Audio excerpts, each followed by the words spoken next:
vamos a empezar a hacer modelos predictivos sobre este dataset. Modelo predictivo, recuerda que tenemos 6 columnas. Un modelo predictivo es un modelo que, dadas las 5 primeras columnas, latitud, longitud, superficie de habitación, etc., vamos a predecir cuál es la sexta columna, que es el valor de la casa, ¿no? Entonces, lo primero que tenemos que hacer este es un dataset que está muy limpio, lo podéis verificar, podéis, fijaos que al cargarlo, podemos volver aquí atrás, al cargarlo, bueno, casi todas las casas están bien. De hecho, podríamos hacer, fijaos, ya que tenemos el dataset aquí, podríamos hacer un describe. Vemos que todos son 500 datos, ya son datos todos numéricos, pues por su propia naturaleza, ¿no? No hay que convertir datos ni nada. No hay datos nulos, todos son 500. Y estos valores de máximos, mínimos y percentiles, pues si los miramos con el experto, pues deberían de tener sentido, ¿no? Que no haya casas, por ejemplo, con una latitud y longitud muy extraña, que no sé, estuvieran en el mar o estuvieran en otro lugar que no correspondería. Este dataset está muy limpio, está muy preparado para enfocarnos en lo que nos queremos enfocar, que es la parte de modelado, ¿no? Entonces, primera cosa que hay que hacer, vamos a generar una matriz con las filas de entrada a los modelos y vamos a generar un vector con las salidas esperadas a los modelos, ¿no? Esto es un aprendizaje supervisado, es decir, al modelo le vamos a dar una salida, es decir, el vectorcito con 5 números que describe una casa y queremos que nos devuelva una predicción sobre el precio de la casa y tenemos el precio de verdad de la casa, porque estos son casas que ya se vendieron, etcétera, y entonces vamos a poder comparar ese precio y los modelos van a usar esa información para calibrarse. Primero, generemos esa matriz X y el vector de predicciones, no de predicciones, sino de valores esperados con los cuales comparar las predicciones, ¿no? Entonces simplemente vamos a coger, como ya está ordenadito, el dataframe, la última columna es la de la predicción, es la del valor de la casa, pues simplemente vamos a coger las primeras 5 columnas. Fijaos que usamos, bueno, el punto values es para acceder a la matriz NumPy que hay detrás de un dataframe, y estamos diciendo que queremos todas las filas y todas las columnas excepto la última, hasta uno antes de la última, ¿no? Y el i va a ser la última columna, bueno, que en este caso la accedemos por el nombre. Aquí asumimos que están bien ordenadas, que lo están, y aquí accedemos a la última columna por el nombre y son los valores, es decir, accedemos al array de NumPy que hay por detrás, ¿no? Entonces, efectivamente, tenemos una matriz de 500, porque tenemos 500 casas, por 5 columnas y un vector con 500 predicciones, ¿no? Es bueno siempre mirar las formas, es decir, el punto shape, y mirar, echarle un ojo vamos aquí a echarle un ojo a los datos, ¿no? Listo, aquí están los datos, ¿vale? Longitud, longitud y los valores que quisiéramos que predijeran, ¿no? Perfecto, aquí están todos los valores. Listo. Bueno, importamos los distintos modelos y utilidades que vamos a usar, y primero vamos a hacer una división entre entrenamiento y test de nuestro dataset. Vamos a coger, para empezar a entender cómo funciona esta dinámica, vamos a hacer simplemente una división de un 70 a un 30%. ¿Por qué? Es bastante estándar, no es que haya una respuesta absoluta a qué división es mejor. De hecho, un poquito más abajo vamos a ver distintos métodos para hacer esta división, es decir, distintos métodos de validación cruzada para tener esa estimación un poquito más robusta de lo que es el desempeño de un modelo, ¿no? Por ahora vamos a empezar con eso. Hay una utilidad dentro de la librería scikit-learn muy directamente, train test split. Fijaos que le damos 2 entradas más qué porcentaje queremos de test, y esto nos devuelve 4 cosas. Nos devuelve X, en el cual se ha escogido aleatoriamente un 70 y un 30%, entonces nos devuelve estos dos, y el correspondiente 30 y 70% nos lo devuelve, ¿sí? O 70 y 30, ¿no? Fijaos, test size 0,3, este va a tener 300, este es XTR queda con 300, es una matriz de 350 por 5, y TR un vector con los 350 correspondientes a los de la matriz de entrenamiento, y XTS el resto del 150, es decir, el 30% restante, y el ITS, ¿no? Entonces ya tenemos las cosas bien separaditas. Fijaos que es muy fácil hacer esto en NumPy. Y vamos a hacer un primer modelo, sin rompernos mucho la cabeza todavía, un modelo simple de regresión lineal. Y creamos la instancia del modelo, calibramos el modelo con los datos de entrenamiento y le decimos al modelo que nos dé el score, el desempeño, y ahora vamos a tratar de interpretar esto, el desempeño con los datos, con los mismos datos con los cuales ha entrenado, y queremos que nos dé el desempeño con los datos que hemos guardado para test, ¿no? Que son datos que no ha visto durante el entrenamiento, ¿no? Fijaos que tenemos desempeños distintos en entrenamiento. Bueno, en este caso, fijaos, como esto lo tenía ya ejecutado, en este caso tenemos desempeños muy parecidos. Vamos a volver a hacer esto cada vez que se llama. Es más, vamos a poner aquí, para que veáis, xtrsum, que simplemente va a sumar todos los elementos de la matriz de entrenamiento, ¿no? Entonces, fijaos que cada vez que lo hago, pues sí son 350 y 150, pero fijaos cómo este valor me cambia. Esto quiere decir que cada vez que yo ejecuto esto, me escoge unos 350 y 150 distintos, ¿no? Por tanto, cada vez que yo entreno y pruebo, esto tiene un valor un poquito distinto, ¿sí? ¿Listo? Bueno, esto siempre es el mismo. Si cada vez que cojo aquí, esto tiene un valor un poquito distinto, ¿no? ¿Qué es lo que veis acá? Bueno, ¿qué es este score que nos da? ¿Qué es? Bueno, por defecto, cada modelo de clasificación, de regresión, por defecto tiene una métrica que, si le pedimos el score, es la que nos calcula. En este caso es lo que se llama el R-square score, ¿no? El R cuadrado. Fijaos que aquí estoy llamando al R2Score directamente de la métrica que tiene implementada scikit-learn, para comprobar que es el mismo que por detrás está usando el regresor lineal, ¿no?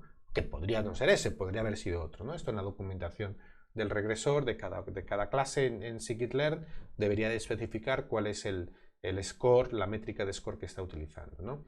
Bueno, ¿y qué es el R2? Bueno, uno podría buscar el R2, R2Score, vamos a ponerlo bien. Uno podría buscar el R2 y el R2, pues, el coeficiente de determinación. Bueno, uno tendría que construirse un poquito la intuición de qué es esto, ¿no?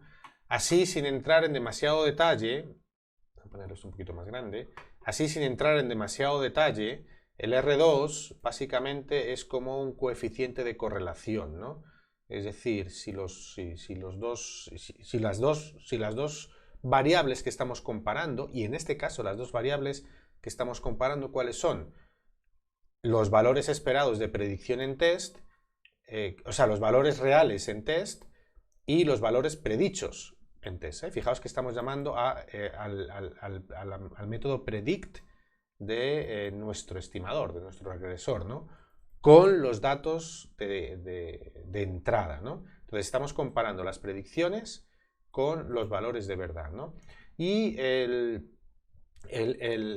R cuadrado básicamente nos está diciendo qué tal se mueven conjuntamente, que cuando uno es alto el otro es alto, y cuando el uno es bajo el otro es bajo, ¿no? Nos gustaría un 1, sería una correlación perfecta, un 0 es que no hay ninguna correlación, y un -1 sería una correlación al revés, ¿no? Eso es lo que nos mide. ¿Por qué esta? Bueno, pues es lo que esta gente ha decidido de tener como métrica de desempeño, ¿no? Pero podríamos tener otras métricas, ¿no? Por ejemplo, el error mediano absoluto es otra métrica y habría que entrar en la documentación para entenderlo. El error cuadrático medio, ¿sí? Por ejemplo, esto, si queréis, es bueno mirar la documentación y tratar de reproducir con funciones básicas de NumPy la métrica, ¿no? Porque eso ayuda bastante, a mi modo de ver, eso ayuda bastante a entender qué es la métrica, ¿no? Fijaos que, bueno, aquí tenemos las predicciones. Bueno, fijaos, aquí tenía la anotación para que no se me olvidara hacerlo. Entonces, fijaos que aquí tenemos una variable, las predicciones. Estas son las predicciones. Sí, a ver, un poquito para que veáis, ¿no? las predicciones, vamos a poner las primeras 10 predicciones y vamos a poner los primeros 10 valores que nosotros hubiéramos esperado, ¿no? Entonces fijaos que esta predicción casi fue el doble que esta predicción fue muy cercana, esta predicción lo estimó por debajo, esta predicción lo estimó por arriba, ¿no? Entonces, simplemente si yo resto el valor esperado de las predicciones, este es el diferencial de la predicción, yo podría, si quisiera, hacer una media, pero esto no se hace nunca, porque cuando son valores positivos y negativos, pues se me compensan y entonces la media puede ser 0 porque verdaderamente todos son iguales o porque hay muchos muy distintos en exceso y muchos muy distintos en defecto, ¿no? Entonces, una cosa que se suele hacer mucho es hacer el promedio de los cuadrados para que todo sea positivo y tanto los fallos por arriba y por debajo cuenten igual, ¿no? Entonces fijaos que... ¿dónde tengo yo? ¿Dónde se me ha ido esto? Ah, aquí está, aquí abajo.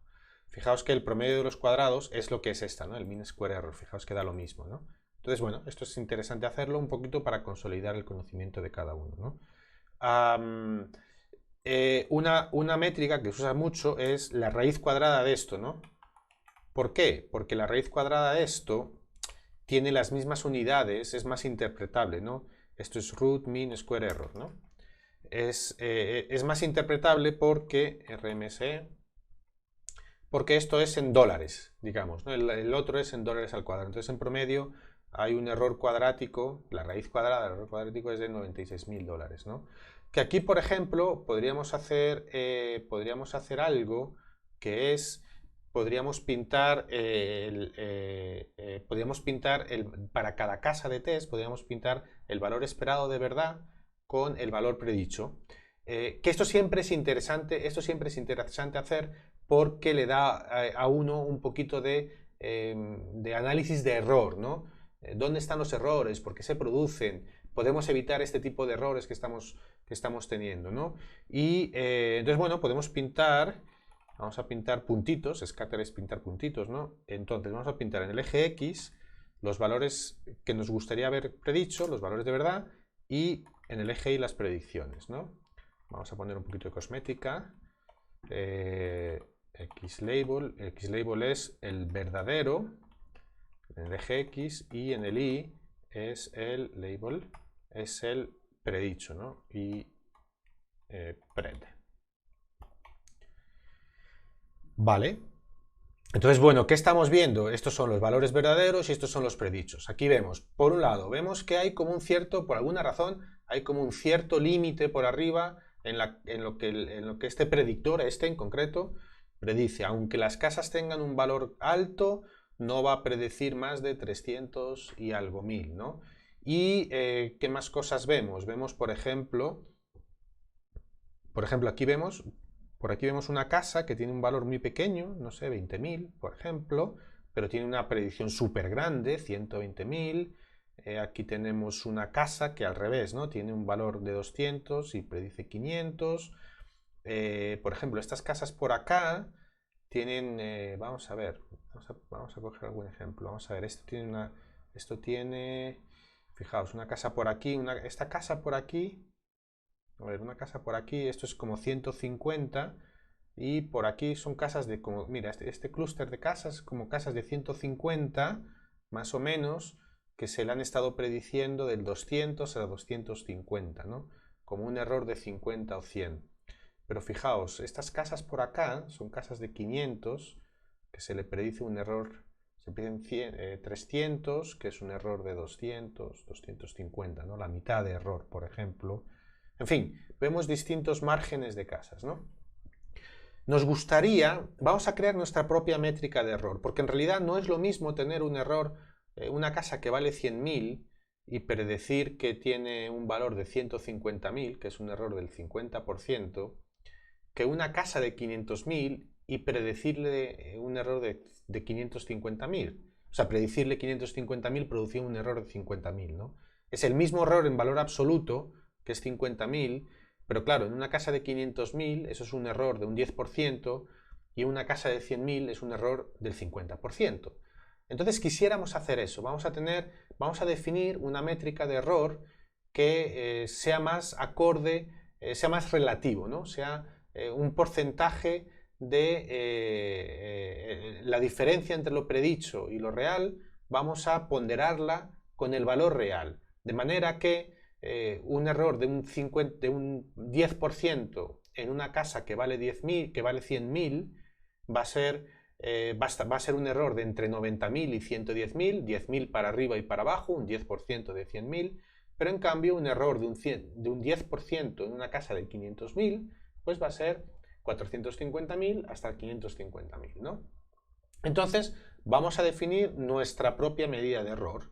Vamos a definir un error, una métrica en el cual, bueno, aquí metemos el estimador y el X, el Y, para poder predecir. Y fijaos que la métrica es, vamos a coger el valor absoluto de la diferencia y lo vamos a dividir por el propio valor que nos hubiera gustado que el método hubiera predicho, ¿no? Y a todo eso le vamos a hallar la media, ¿no? Y esto es algo que es más, pues quizá en ciertos contextos es más fácil de explicar y es más interpretable, sobre todo porque vemos que tenemos valores de precios muy distintos y quizá no es lo mismo la valoración que podamos hacer a una casa con un cierto error, si una casa de un valor más pequeño o a una casa de un valor más grande, ¿no? Fijaos que lo hacemos y listo, tenemos un error, a ver, como decimos, un error medio absoluto relativo, ¿okay? Un error absoluto relativo promedio, el nombre tiene que seguir un poco la implementación, bueno, de un 48% en entrenamiento y de un 43% en test, ¿no? Está bien, nos gustaría que este error fuera lo más pequeño posible. Valores altos son valores malos, valores pequeños son valores más deseables, ¿no?